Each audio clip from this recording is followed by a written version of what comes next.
Rice pilaf is one of those beautiful side dishes that is fully customizable to how you like it. And the best news, it's super easy to make. Welcome to the Salted Pepper, where we cook for real life using real food and we keep it real simple. And today's recipe is for a beautiful side dish, rice pilaf. Now I'm using some unusual ingredients in mine, but you can change those up and you can customize this any way you like. And I'm gonna get into a couple of different ways to make it later in the video. For now, I wanna get started making this almond rice pilaf with sour cherries. Trust me, it's amazing. All right, the first thing I wanna do is toast up my almonds. These are sliced almonds. I got them in the bag already sliced to make it easy. But if you had whole almonds, you could certainly crush them up and toast them. They don't have to be in slices for the recipe. They can be, crushed, no problems at all. I'm gonna use the Ninja Foodi to toast these, but a pan on the stove works perfectly fine. So, open up the lid if you're using the Ninja Foodi. You want to turn it on, sear saute, high is what we want, and hit start. Pan on the stove, you want to put it on medium-high heat and put your almonds in. Let the pan heat up, and then in about 3 to 4 minutes, just depending on your stove or how your Instant Pot or Ninja Foodi heats up, you want to start stirring. The idea is to lightly toast them, release the oils. They'll start to get brown, but they burn very quickly. So this is a quick process. Once it gets going, it can go from perfect to burnt in a second. So don't walk away, okay? Make sure you're standing here, put them in a single layer, and then you're gonna leave them alone because the pot is still cold at this point. And then in a few minutes, we'll start to stir, toast them up, and then I'll return them to the bowl for later. All right, the pot has heated up now, so I'm gonna go ahead and stir. Now, right now, I don't expect to see too much browning, but I can see a little bit here on the edges. So now it's important that we sort of stir this around. You don't have to stir constantly, but you do want to stir frequently, and you definitely want to pay attention to the color here.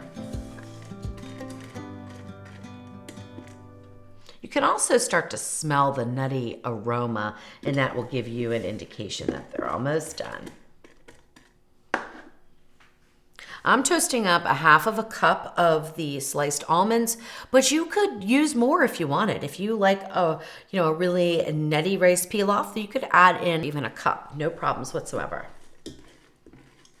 All right, I'm starting to smell them, and I'm definitely starting to see them brown. As soon as you start to see them brown, make sure you stir constantly because really they will go from perfectly toasted to burnt, like I said, in just a second.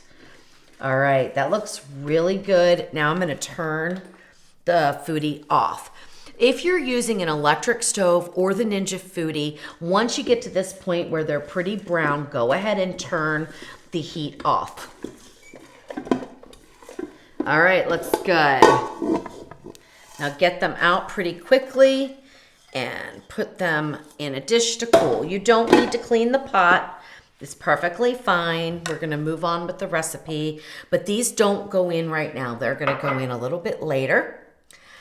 All right, so what I'm using for my rice pilaf is a combination of basmati rice and pasta. The pasta that I have chosen for this recipe is vermicelli, okay? That is just my preference. You can use angel hair, you can use regular spaghetti, you can use the cut spaghetti, the little ones that come in a box, they're fine. You can even use orzo if you want, so that is totally up to you. Now I'm gonna go ahead and turn the Ninja Foodi back on and add 2 tablespoons of butter to the inner pot. And start breaking up the pasta. So I don't do this in any particular way. I just grab a few and just start breaking it into little pieces. I don't measure, I don't worry if some are bigger, some are smaller. It makes no difference whatsoever. Just break them up. This is 2 ounces that I'm using for this recipe.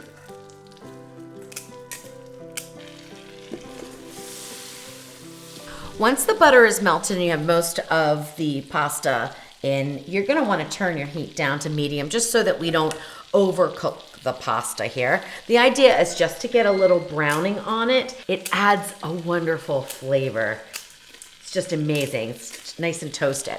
Then what I'm using is 1.5 cups of basmati rice. I really recommend using basmati rice in this recipe, and you don't have to rinse it because we're gonna toast it as well. So just pour that in and now give a really nice stir. Oh my gosh, I can smell that pasta. Oh gosh, it smells so amazing. Now just keep stirring over medium heat just to toast the rice just a little bit. And then we will start adding in our other ingredients. All right, first up is the seasoning blend. Now, I kept this extremely simple. Remember, you can add all kinds of things. But what I found paired nicely with the almonds, the sour cherries, which I'll go over in just a minute what they are, and they're amazing, mint and green onions, is 1.5 teaspoons of fine ground sea salt and 1 teaspoon of roasted ground coriander, okay? And try to find the roasted kind. There is some coriander, it doesn't say roasted, and I understand there's a little bit of a difference in flavor. If you can't find it at the store, you can roast coriander seeds and then crush them up and make your own. Give that a nice stir in so you incorporate all of the spices. All right, that looks beautiful. The rice is nice and toasted up, and now let's get some liquid in, okay? I'll go over the kind of cherries that I'm using, but let me get this in before we start to burn our rice. I have 1/2 cup of the cherry juice and 1 1/4 cups of water. Give that a stir. And I'm gonna go ahead and turn this off now because we're gonna get ready and go under pressure. I'm putting in 1 cup of the cherries, and I leave them whole. Now you can chop them up, but I kind of like them to be left whole. All right, real quick, let me talk about these cherries. These are dark Morello cherries. They're called sour cherries. I found them at Aldi, and that's the only store that I found them in. But we're pretty limited here where I live with what they have. So, but I can always find them at Aldi. So if there's an Aldi near you, look for this kind. They work perfectly. And then we are going to put in 4 chopped green onions. Add that in. And that's all that we need to do. Now we can go under pressure. So mix everything up here. This is a beautiful, beautiful dish. Put your pressure lid on. Make sure the valve in the back is to the seal position. So we want to select the pressure cook button. High is what we want. The time is 1 minute.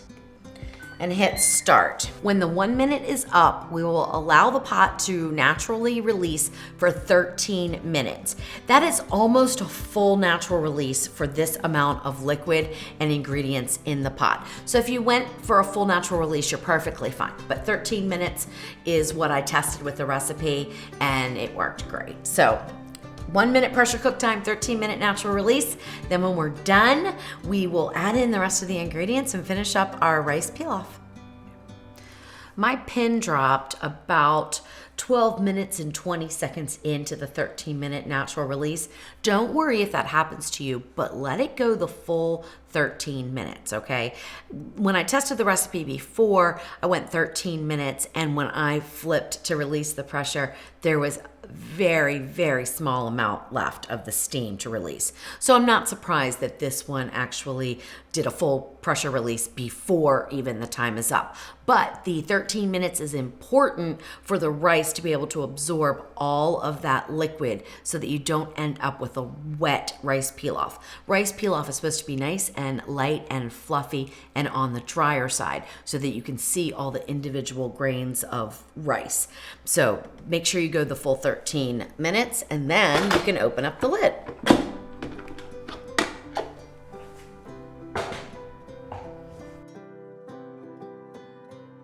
Now we do a nice little fluff. Okay, this is gonna further separate. Keep the pot on to keep warm for right now, okay? Because we want this to dry up even a little bit more, but it looks amazing. All right, let's get in the other ingredients. I have 2 tablespoons of freshly chopped mint. This is an amazing addition, but of course it's optional. You could add in different kinds of fresh herbs if you wanted. You could do some fresh thyme, that would be good.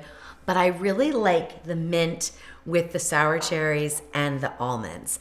This rice pilaf goes so well with so many different meats. Lamb, pork, chicken, deer, venison, it goes wonderful with. So it's really a great side dish. All right, there we go. And now we are all done. Look at that. Oh my gosh, it's amazing looking. It looks so good. Let me get a scoop out here because I really want you to see the consistency of the rice. It is not wet. It is not sticky. You know, you can see each grain of rice.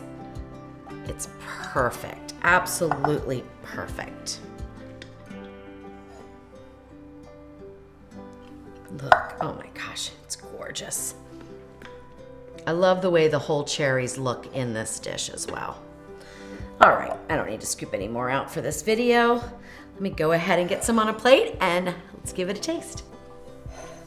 All right, before I try it, let me talk about some other things that you can add in case you're not a fan of the almonds and the mint and the cherries. You can add in some like diced frozen vegetables. You can add in, you know, different kinds of nuts, different kinds of dried fruits. You can really get creative. You can change the seasonings around.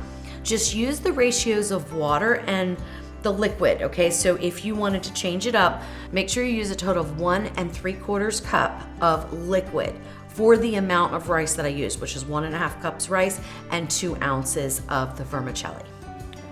All right, here we go.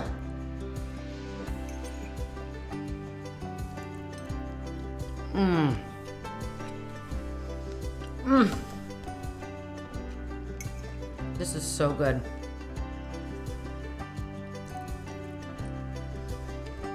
Oh my gosh.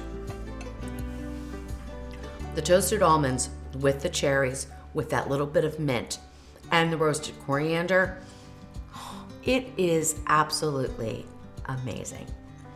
But any way you want to make your rice pilaf is perfectly fine. Get creative, make it your own. It's going to be delicious.